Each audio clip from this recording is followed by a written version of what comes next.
Ok, obrigada. Então, obrigada pelo convite, boa tarde. Talvez primeiro só fazer uma pequena clarificação, não é? A minha formação provavelmente diferentemente da vossa não é em psicologia educacional, a minha área é de psicoterapia coscendente, um bocadinho diferente do habitual, e eu tenho vindo a trabalhar no Instituto Superior Técnico ligado e a coordenar este gabinete de apoio ao tutorado. Portanto, o que eu vos vou falar, vou falar um bocadinho desta espécie de funil onde estão envolvidas três atividades de tipo diferente. Uma atividade é a tutoria, que é aquela que me diz mais diretamente respeito e que é desenvolvida pelo meu gabinete. O PUC, que é um sistema de avaliação das unidades curriculares, e não é por acaso que as boas práticas está abaixo do tutorado e do PUC, no sentido em que, de certa forma, estes dois sistemas, o sistema de avaliação das unidades curriculares e o tutorado, são mais ou menos contemporâneos no seu desenvolvimento dentro do técnico, e aquilo que nós temos vindo a fazer no gabinete de apoio ao tutorado é tentar, através dos resultados do PUC, fazer uma sistematização das boas práticas. Outro aspecto que acho também importante é que, e hoje é, pronto, até é curioso, porque no dia de hoje é o aniversário do Instituto Superior Técnico e uma das atividades do dia de hoje, das comemorações do aniversário, é premiar que faz tem um melhor desempenho. Então, o que é que nós fazemos ao nível do tutorado? Portanto, nós, ao nível do tutorado, temos um conjunto de objetivos, que são essencialmente 4, apoiar a transição entre o ensino secundário e o ensino superior dos alunos, como sabem, é uma transição muitas vezes difícil, orientar as potencialidades académicas dos estudantes, ou seja, diagnosticar e identificar alunos que têm elevado rendimento académico ou baixo rendimento académico e complementar o trabalho deles na universidade com formações que lhes permitem ou recuperar ou otimizar o seu rendimento académico, identificar precocemente situações de insucesso e promover a qualidade do ensino e o sucesso educativo. Portanto, são os 4 polos principais. Eu poderia passar muito tempo, como podem imaginar, a falar sobre o programa, não o vou fazer, ou pelo menos não a viva voz, vou-vos apenas apresentar as funções principais do tutor e vou-vos deixar com alguns depoimentos de alguns tutores. E eu vou-vos apenas mostrar, embora nós tenhamos aqui mais separadores, eu vou-vos apenas mostrar, temos o som. Podemos estar lá para fora, pois não? Pois, só um minuto. Fazer pausa aqui. Eu acho que... Porque temos que dizer que é para partilhar outra coisa. Está a funcionar? Está? Ok. Obrigada. A minha principal vantagem é sentir que de alguma forma posso contribuir para a integração deles. Porque eles, quando vêm no secundário, isto é um mundo completamente novo. E sentir que, pelo menos num ou outro caso, se conseguem dar uma ajuda, mesmo para eles é muito importante. Dificuldade de integração.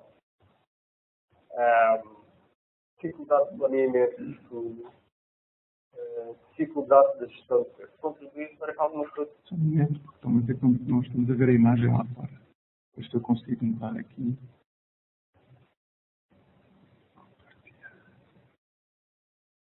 É esta.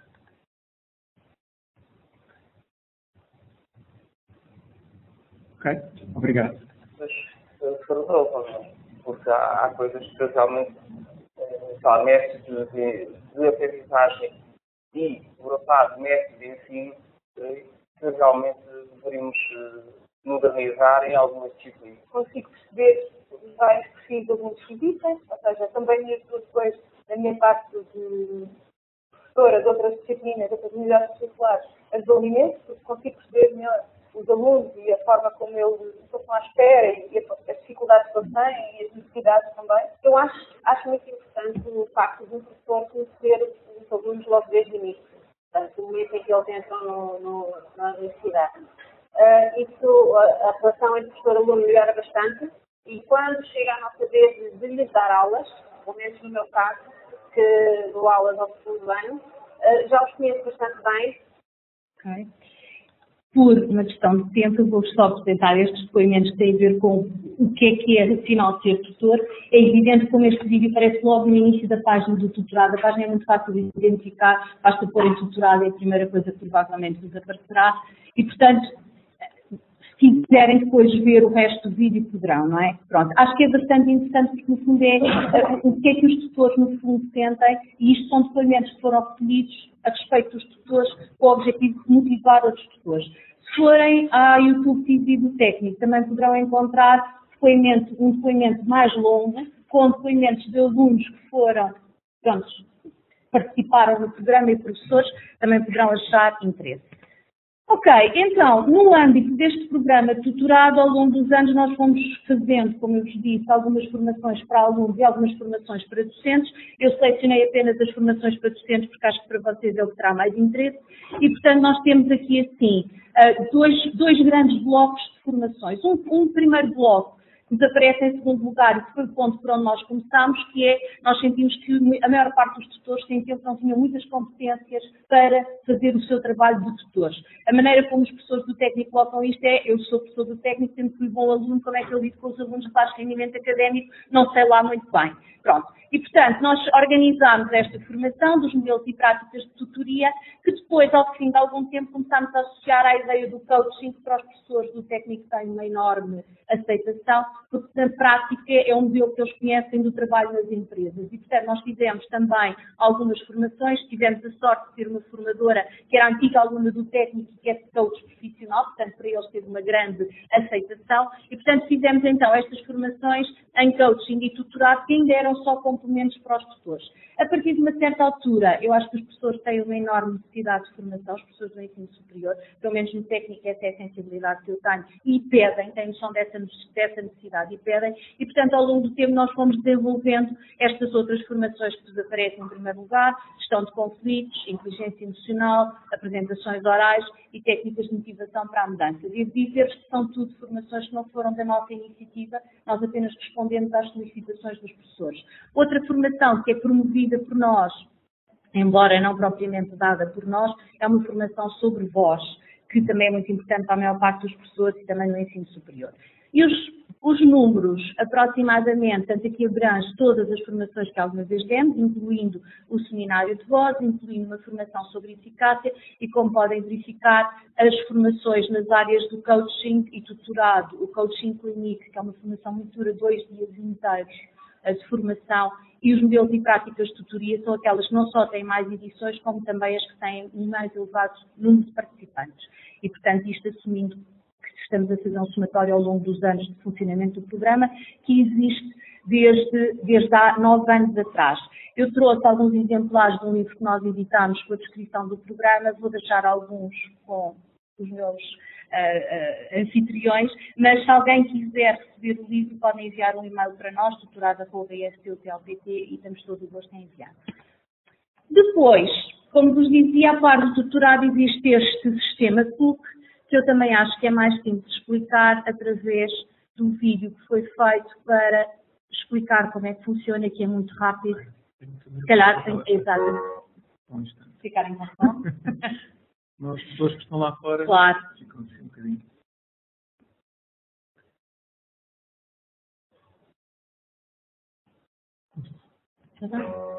O técnico apresenta do CUC, um sistema pioneiro de garantia de qualidade das unidades curriculares do ISP. Criado para promover a qualidade do ensino e aprendizagem, que envolve toda a comunidade académica, incluindo alunos, docentes, delegados de curso, responsáveis de disciplina e coordenadores de curso. Começa com um inquérito ao aluno que é disponibilizado no sistema académico no final de cada ciclo. Aqui pode avaliar os diversos parâmetros de cada unidade curricular e estiver inscrito num processo com a duração de cerca de 20 minutos. Enquanto pensas que aqui a história acaba, na verdade está só a começar. O teu inquérito permite-me preferir a tua opinião sobre docentes, aulas, o volume de trabalho de cada unidade curricular e é cuidadosamente analisado segundo vários parâmetros, nos permite monitorizar em tempo útil o funcionamento de cada disciplina e, posteriormente, tornar esses resultados públicos para a comunidade académica. Por isso, o teu contributo é essencial. Por outro lado, o processo de análise dos dados públicos continua. As unidades curriculares com resultados inadequados ou a melhorar, o lugar de ano, o curso, tem que justificá-los através de comentários aos tribunais.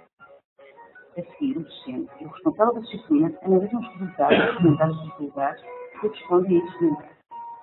Finalmente, perante a informação recebida, os coordenadores, presidentes de departamentos e conselhos pedagógicos tomam as medidas para serem necessárias através da realização de uma auditoria, assim como através da implementação das medidas no âmbito da análise de tratamento efetuado. Os resultados escolares dos docentes analisam e retiram conclusões para melhorar o todo o sistema. Resultados muito bons e excelentes, os docentes obtêm o reconhecimento dos seus pares e dos alunos, uma tendência que tem vindo a aumentar desde o início do curso, pois atualmente os alunos consideram 7% dos docentes do IFP excelentes.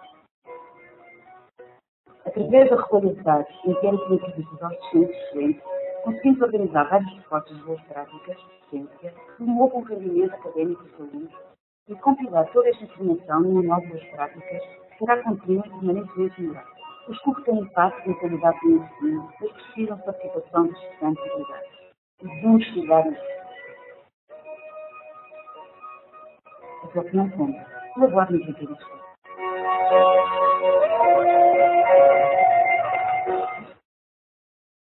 Ok? Então, acho que é bastante explicativo e, portanto, também é mais fácil perceber a partir deste esquema exatamente o que é que acontece depois no segundo momento relativamente às boas práticas. O próprio documento mostra o que é que acontece. E, portanto, o que é que nós fizemos a partir de uma determinada altura? Portanto, ao envolver todos os participantes no processo, é possível identificar o que é que são os melhores docentes, o que é que são as unidades curriculares que funcionam melhor e, a partir daí, também é possível identificar estratégias de ensino relevantes. Então, o que nós fizemos, para vos dar uma ideia, é, nós de facto partimos de 2 referenciais teóricos, que eu imagino que sejam do vosso conhecimento, mas se não, podem depois, tenho todo o gosto em dar mais algumas informações sobre isso. São os 7 princípios das boas práticas em educação do Chickering e do Gamson, que de facto acho que ainda são muito válidas nos dias que correm, e o conceito de alinhamento construtivo, que penso, como saberão, tem a ver com o facto de nós, de alguma maneira, tentarmos que as aulas sejam estruturadas de maneira a que realmente os alunos aprendam as competências que são supostos aprender. Com base, nós o que tentámos fazer foi criar um conjunto de questões e testámos essas questões junto dos docentes excelentes para ver até que ponto é que efetivamente eles usavam ou não estas práticas ou usavam outras práticas. E fizemos isto partindo das respostas abertas deles aos PUC, fizemos uma análise de conteúdo e a partir daí confrontámos com estes conceitos teóricos. O que é que resultou daí? É muito mais complexo do que isto, mas pronto, eu vou só dizer as coisas simples. Portanto, partimos da identificação de 1.354 práticas, que foram distribuídas por 55 variáveis e que, por sua vez, originaram 9 grupos de boas práticas, que são, primeiro, encorajar a interação entre o estudante e a instituição de ensino superior. Segundo, encorajar a interação e a cooperação entre os estudantes. Terceira, usar técnicas de aprendizagem ativa. E estou-me a lembrar dos colegas do Porto com a apresentação que fizeram, como de facto às vezes é muito difícil realmente centrarmos nesta parte, na parte do estudante. Assegurar um feedback imediato ao estudante, que parece ser da maior importância em termos das boas práticas. Aqui vê-se bastante mal, vocês veem melhor. Enfatizar a necessidade de realizar as tarefas nos tempos propostos. Comunicar expectativas elevadas aos estudantes. Respeitar a diversidade de talentos, experiências e modos de aprender. Transmitir objetivos de aprendizagem inequívocos aos estudantes. E, finalmente, adaptar os materiais de aprendizagem aos conteúdos e objetivos de aprendizagem. Posso-vos dizer que este estudo está também publicado na página do PUC, daqui a pouco eu mostro-vos isso um bocadinho melhor, mas o essencial que eu gostava de vos dizer é, enquanto que, por exemplo, assegurar um feedback imediato ao estudante e usar técnicas de aprendizagem ativas são técnicas bastante, ou metodologias bastante promovidas pelos professores e que eles dizem aplicar em sala de aula, quando nós vamos, por exemplo, para assegurar um feedback imediato, quando vamos para, sobretudo, respeitar a diversidade de talentos, experiências e modos de aprender, o número de categorias que aparecem são muito poucas, não é? Pronto, este é um aspecto que eu acho que é bastante importante. O que é que nós temos em curso neste momento? Portanto, por um lado, estamos ainda a testar estas categorias de boas práticas, criámos, e vocês podem ver em material publicado, algumas espécies de perfis de docência, pronto, que ainda estão um bocadinho em teste. Contudo, este trabalho que nós fizemos de inventariação e categorização das boas práticas teve uma grande mais-valia, que foi transformar essa listagem numa listagem que agora aparece no CUC, ou seja, quando os próprios docentes respondem, eles automaticamente, todos os docentes da escola, vão identificar se realmente aplicam ou não aplicam aquelas metodologias. O que é que isso tem de importante? Tem de importante que são metodologias que muitas vezes os professores nem sequer lhes ocorre que devem usar. O facto de elas lá estarem sensibiliza-os muito para que há essa necessidade de as usarem. Portanto, depois, para além disso, fizemos algumas entrevistas aos docentes excelentes, também já vos vou mostrar, e também começámos a organizar alguns case studies de algumas unidades curriculares. Posso-vos dizer apenas, porque parece-me que temos algum tempo para isso, que é muito interessante o trabalho que nós fizemos, porque, por exemplo, uma das pessoas que nós entrevistámos e que fizemos um case study, que está neste momento, quer a entrevista, quer o case study, prestes a serem publicados, é de uma unidade curricular que se chama ACED. Para quem não sabe o que é que isto quer dizer, Análise Complexa e Equações Diferenciais, uma cadeira pura e dura da matemática. E, de facto, eu posso-vos dizer que, quando estiver publicada, acho que é uma entrevista que vale mesmo a pena ver, o vice-presidente do Pedagógico viu a entrevista pela primeira vez pré-editada para dar o ok final, ele disse que devia ser obrigatória para todos os docentes. Porque, de facto, às vezes há coisas que parecem super difíceis de fazer e as pessoas muitas vezes dizem, isto não se pode fazer, mas pode-se perfeitamente fazer e é possível pôr em prática todas aquelas metodologias que eu disse anteriormente, elas estão perfeitamente fazíveis e nem sequer dão um trabalho assim tão extraordinário. Darão da primeira vez, mas dão a partir daí. Portanto, acho que é bastante... E depois, foi muito interessante, porque depois de termos feito essa entrevista e depois de termos feito este case study, que é muito importante, porque, de facto, as taxas de aprovação da disciplina aumentaram muito significativamente e nós temos todos os dados de avaliação dos CUCs anteriores para poder fazer uma comparação super clara e, para a nossa grande felicidade, verificamos que este ano o melhor docente do técnico de todos foi, de facto, o professor João Pedro Boavida, que é a pessoa que nós fizemos esse case study. Portanto, foi muito gratificante para nós, correu muito bem neste aspecto. Podem encontrar mais informações. Agora não vamos ver nenhum vídeo, portanto, na página do CUC, na parte onde diz práticas de docência, encontram uma primeira parte que tem a ver precisamente com a inventariação das práticas de docência e o relatório técnico que a suporta, e depois também podem encontrar um conjunto de entrevistas, portanto, esta é a nossa primeira série de entrevistas, já estamos na segunda série de entrevistas, são 10 entrevistas, e posso-vos dizer que a curiosidade dos professores do ensino superior é muito grande, porque se nós formos ver no YouTube TV do Técnico, a maior parte das entrevistas tem entre 700, 800 visualizações, 500 visualizações, e não há nada muito mais abaixo disso. Qual é a lógica dentro do técnico a respeito desta metodologia? A lógica é muito, não vamos ser punitivos, não vamos entrar em lógicas punitivas. Um professor ver a sua disciplina auditada e não é tão infrequente assim, é punitivo QB. A ideia é permitir que os professores possam, na sua própria privacidade, aprender com os colegas que eventualmente já encontraram as suas próprias soluções. Termino agradecendo a vossa atenção e também recordando que se quiserem participar neste seminário, as inscrições vão ser hoje até à meia-noite. Eu pedi para ser até à meia-noite. Pronto, isto caso vejam interesse nisso. Portanto, encontram também facilmente na nossa página do doutorado e pronto, estou disponível para as vossas questões. Deixa-me partilhar isto no ambiente de trabalho para as pessoas Muito verem. bem. Infelizmente não vamos ter transmissão online, é melhor porque depois as pessoas não ficarem decepcionadas. Mas pronto, se tiverem alguma questão sobre qualquer um destes sistemas, ou as boas práticas, ou o CUC, ou a tutoria, claro que tenho todo o gosto em responder. Ok. Obrigada.